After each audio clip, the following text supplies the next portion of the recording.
നമസ്കാരം. ADM നവീൻ ബാബുവിന്റെ മരണവുമായി ബന്ധപ്പെട്ട അന്വേഷണത്തിൽ ഏറെ നിർണായകമാകുന്ന പ്രശാന്തന്റെ വ്യാജ പരാതിക്ക് പിന്നിലെ വസ്തുത കണ്ടെത്താൻ പ്രത്യേക അന്വേഷണ സംഘം അതായത് SITയും മടിച്ചു നിൽക്കുകയാണ്. ADM നവീൻ ബാബുവിന്റെ മരണവിവരം പുറത്തറിഞ്ഞതിന് തൊട്ടു പിന്നാലെയാണ് അദ്ദേഹം കൈക്കൂലി ആവശ്യപ്പെട്ടതിന്റെ പേരിൽ പെട്രോൾ പമ്പ് അപേക്ഷകൻ TV പ്രശാന്തൻ മുഖ്യമന്ത്രിക്ക് നൽകിയ പരാതി എന്ന നിലയിൽ ഒരെണ്ണം സോഷ്യൽ മീഡിയയിൽ പ്രചരിച്ചത്. ചുമതല വഹിച്ച നവീൻ ബാബു എന്ന് വിശേഷിപ്പിച്ചു തന്നെയാണ് പരാതി തയ്യാറാക്കിയത്. അത് ആ പരാതി മരണശേഷമാണ് എന്നതിന്റെ സൂചന കൂടിയായി മാറി. പരാതിക്കാരന്റെ പേരിലും ഒപ്പിലുമുള്ള വൈരുദ്ധ്യം മാധ്യമങ്ങൾ പുറത്തു കൊണ്ടുവരികയും ചെയ്തു. PP ദിവ്യയ്ക്ക് പ്രതിരോധം തീർക്കാൻ പ്രശാന്തന്റെ പേരിൽ സൃഷ്ടിച്ച പരാതിക്ക് പിന്നിൽ തലസ്ഥാനം കേന്ദ്രീകരിച്ച് പ്രവർത്തിക്കുന്ന CPM നേതാവാണ് എന്നതാണ് സൂചന. ഈ വ്യക്തിക്ക് പ്രശാന്തനുമായും നേരിട്ട് ബന്ധമുണ്ട്. AKG സെന്ററിലെ കാര്യക്കാരനും ഇതിൽ പങ്കുണ്ട്.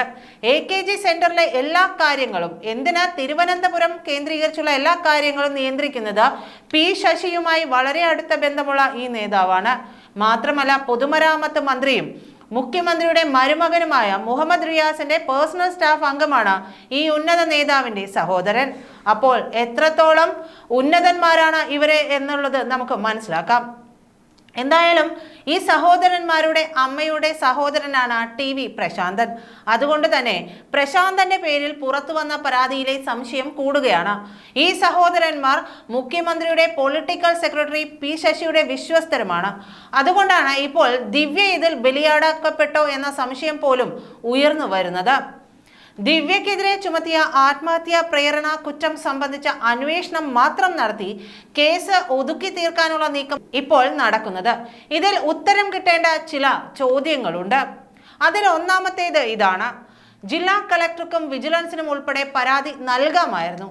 അതിനു പകരം മുഖ്യമന്ത്രിയുടെ ഓഫീസിനെ കൂട്ടുപിടിച്ചത് എന്തിനാണ്? രണ്ടാമത്തേത്, ഏതൊക്കെ സമൂഹ മാധ്യമ അക്കൗണ്ടുകളിലൂടെയാണ് പരാതിക്കത്ത് പുറത്തു വന്നതും പ്രചരിച്ചതും?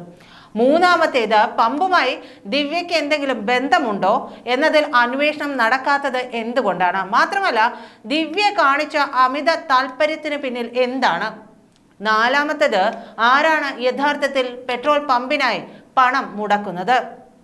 അഞ്ചാമത്തേത്, പെട്രോൾ പമ്പിന് എതിർപ്പില്ലാ രേഖ നൽകുന്നതിൽ നവീൻ ബാബു കാലതാമസം വരുത്തിയിട്ടില്ല എന്ന് വ്യക്തമായിരിക്കെ മറ്റെന്തെങ്കിലും വിഷയത്തിലെ വിരോധം തീർക്കാൻ ഇത് മറയാക്കിയതാണോ? ഇത്തരം ചോദ്യങ്ങൾക്കൊക്കെ ഉത്തരം ഇപ്പോഴും കിട്ടേണ്ടതുണ്ട്. അതിനിടെ തന്നെ പരാതിയിലുള്ളത് തന്റെ ഒപ്പ് തന്നെയാണെന്നും 2 ഒപ്പുണ്ടെന്നും പ്രത്യേക അന്വേഷണ സംഘത്തിന് പ്രശാന്തൻ കഴിഞ്ഞ ദിവസം മൊഴിയും നൽകി. കൈയക്ഷര പരിശോധന നടത്തിയാൽ തന്നെ ആ ഒപ്പിട്ടത് പ്രശാന്താണോ എന്ന് തെളിയും. എന്നാൽ ഇത്തരത്തിലുള്ള യാതൊരു തരത്തിലുമുള്ള ശാസ്ത്രീയ രീതികളൊന്നും തന്നെ പോലീസ് അവലംബിക്കുന്നതുമില്ല. ഇതിനു പിന്നിൽ അന്വേഷണം തിരുവനന്തപുരത്ത് എത്താതിരിക്കാനുള്ള തന്ത്രമാണ്. ആരാണ് യഥാർത്ഥത്തിൽ പെട്രോൾ പമ്പിനായി പണം മുടക്കുന്നത് എന്നതും പോലീസ് കണ്ടെത്താൻ ശ്രമിക്കുന്നില്ല. പെട്രോൾ പമ്പിന് എതിർപ്പില്ലാ രേഖ നൽകുന്നതിൽ നവീൻ ബാബു കാലതാമസം വരുത്തിയിട്ടില്ല എന്ന് വ്യക്തമാണല്ലോ. ചെങ്ങളായിലെ മാഫിയയെ സംശയത്തിൽ നിർത്തുന്ന പല തെളിവുകളും പുറത്തു വന്നു. പക്ഷെ അതൊന്നും തന്നെ ശ്രദ്ധിക്കുന്നില്ല. ഈ സാഹചര്യത്തിലാണ് CBI അന്വേഷണം എന്ന ചിന്തയിലേക്ക് പോലും നവീൻ ബാബുവിന്റെ കുടുംബം ഇപ്പോൾ കടക്കുന്നത്.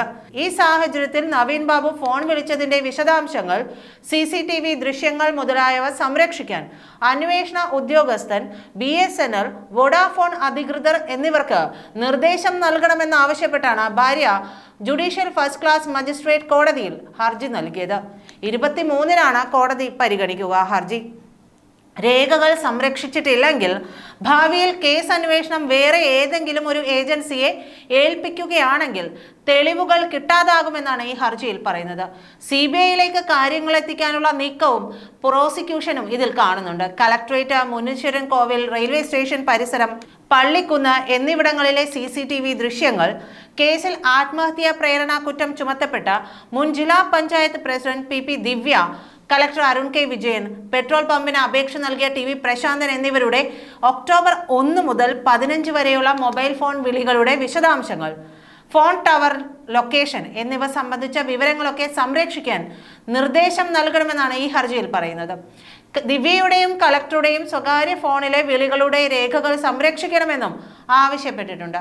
നവീൻ ബാബു മരിച്ചിട്ട് 1 മാസം കഴിഞ്ഞിട്ടും തെളിവുകൾ ശേഖരിക്കാൻ അന്വേഷണ ഉദ്യോഗസ്ഥർ ഒന്നും ചെയ്യുന്നില്ലെന്നും PM സജിത മുഖേന നൽകിയ ഹർജിയിൽ കുറ്റപ്പെടുത്തുന്നുണ്ട്. എന്തായാലും ഈ ഹർജി കൊടുക്കുന്നത് കൊണ്ട് എന്തെങ്കിലും കാര്യമുണ്ടോ എന്നുള്ളത് നമുക്ക് സംശയമാണ്. കാരണം തെളിവുകൾ നശിപ്പിക്കേണ്ടവർ അത് അന്നേ ദിവസം, അദ്ദേഹത്തിന്റെ മരണം നടന്ന അന്നത്തെ ദിവസം, ആ നിമിഷം മുതൽ അത് വളരെ കൃത്യമായ രീതിയിൽ ചെയ്തുകൊണ്ടിരിക്കുന്ന ഒരു കാര്യമാണ്. എന്തായാലും അദ്ദേഹത്തിന് നീതി കിട്ടണമെന്ന് തന്നെയാണ്. അതിന് ഈ ഹർജി വഴി സാധിക്കുമെങ്കിൽ അങ്ങനെ അത് നടക്കട്ടെ എന്ന് തന്നെ നമുക്കും പ്രത്യാശിക്കാം. നന്ദി.